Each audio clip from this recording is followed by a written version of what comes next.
Welcome back to the final episode of ChemCon TV at ChemCon the Americas 2025. With today, an interview on PFAS restrictions, a statement about the next PFAS, and we will say farewell to our local reporter Arturas. But first some soundbites from our Thursday sessions and forum roundtables. Today's session was on chemical control legislation in the Asia-Pacific region, and we had 5 excellent speakers who presented on their respective countries. So we covered chemical control legislation, GHS, hazard communication, so forth in China, Korea, Japan, Taiwan, and then our last speaker covered 7 different regions in the ASEAN area as well as Australia and India. So it was a jam-packed session with a lot of new information. We got some good question and answers during our the Q&A session, and I think it was very informative. I've gotten a lot of good comments on how the session went. 2 takeaways from my end.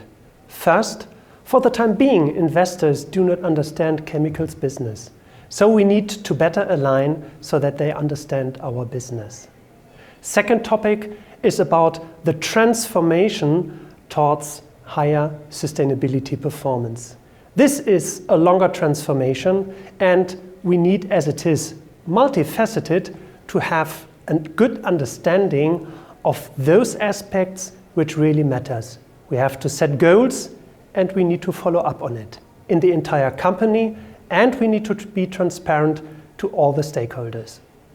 Many topics were addressed during our first Inspire Investment in Sustainable Growth Forum.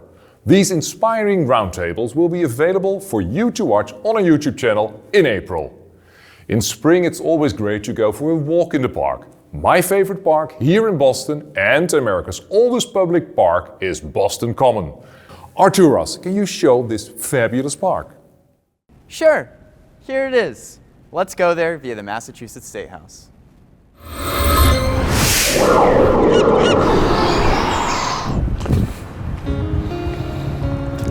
Established in 1634, Boston Common is America's oldest public park. It's long been a common gathering place for the common people of this great city. There used to be cows and sheep that would graze here, though today you'll find a lot more geese and aggressive squirrels. In 1646, the town voted to limit the number of cows. Each person could have 1 cow or 4 sheep, and horses were generally not allowed to graze on the common. And in case there were too many, you could give your lion some playtime. And Boston Common is an amazing place to start walking the famous Freedom Trail. Follow 2.5 miles of these brick paths and you'll see amazing revolutionary sights like the Paul Revere House and Bunker Hill Monument. It is marked by a red line on the sidewalk, making it easy for visitors to follow. The trail offers a glimpse into the rich history of the American Revolution and the founding of the United States. Walking the Freedom Trail is a great way to explore Boston's historical landmarks and learn about the city's role in American history. And if you don't feel like walking, you can also follow the trail by bike. Thanks Arturas. In today's interview, we will explore PFAS restrictions with Ellen Baker and Herbert Stryver. Ellen, how are industries adapting to all these new regulations? I mean, Canada, US, state, federal. Yeah, so I would summarize this in 3 words, and then I'll go into more detail, but it's audits, alternatives, and advocacy.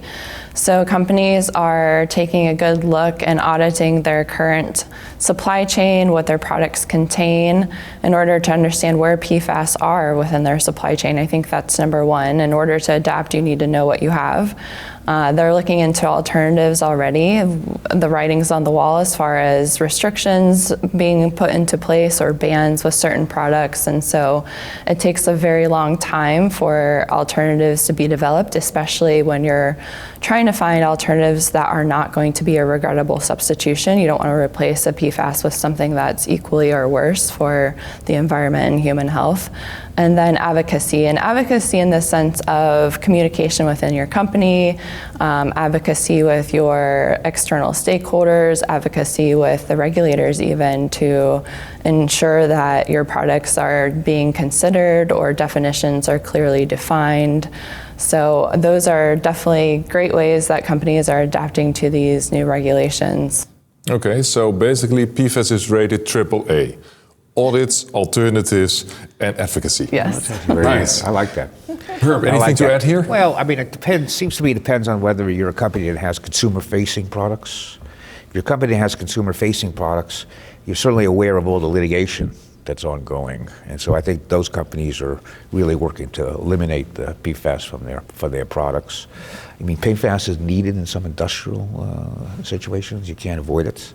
I think when we talk about the EU process, I mean, they're doing a lot of work examining alternatives, and they're finding that for a lot of uses, there aren't any alternatives right now, and they're going to lengthen the transition period to the bans. Please watch the complete interview on our YouTube channel. After this interview, it's time to go to our local reporter for some recommendations for this weekend. Arturas, what is happening in Boston this weekend? This weekend is the famous St. Patrick's Day Parade here in Boston. While St. Patrick's Day is not an official US holiday, Bostonians have something very special to celebrate thanks to General George Washington.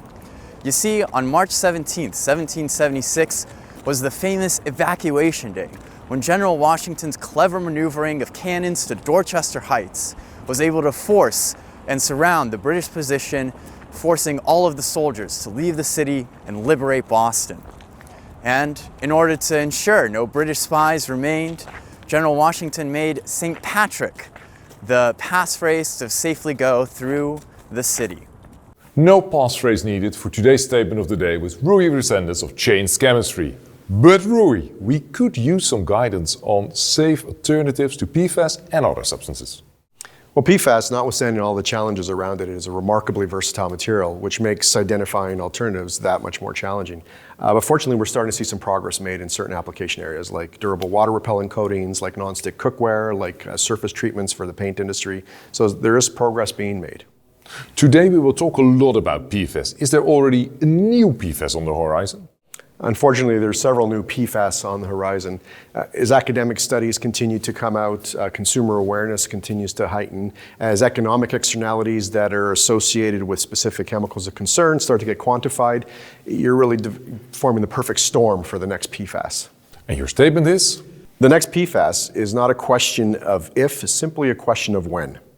Thank you, Rui. Before going to the forecast, let's say farewell to our local reporter. Arturas, what is the final Boston treat you want to share with us? Mike's and Moderns. Two iconic pastry shops just blocks apart in a friendly rivalry over which cannoli is the best in town. There's only one way to find out. Come down to Boston's North End and get a couple of cannolis for yourself. Or take a trip to Italy. From ChemCon TV, this has been Arturas Malinauskas, signing off. I'm sure there will be plenty cannoli for us at ChemCon Europe 2025. Today, it's all about PFAS restrictions, its impact and challenges. We will zoom in on the regulatory frameworks in, among others, the EU, Canada and the US, both federal and state regulations, followed by implementation experiences from industry, and last but not least, legal impact of PFAS regulations for industry. Once again, thank you for watching. It was our privilege again sharing all the news with you this week. We hoped you liked it, and we look forward to seeing you at ChemCon Europe 2025 in Venice.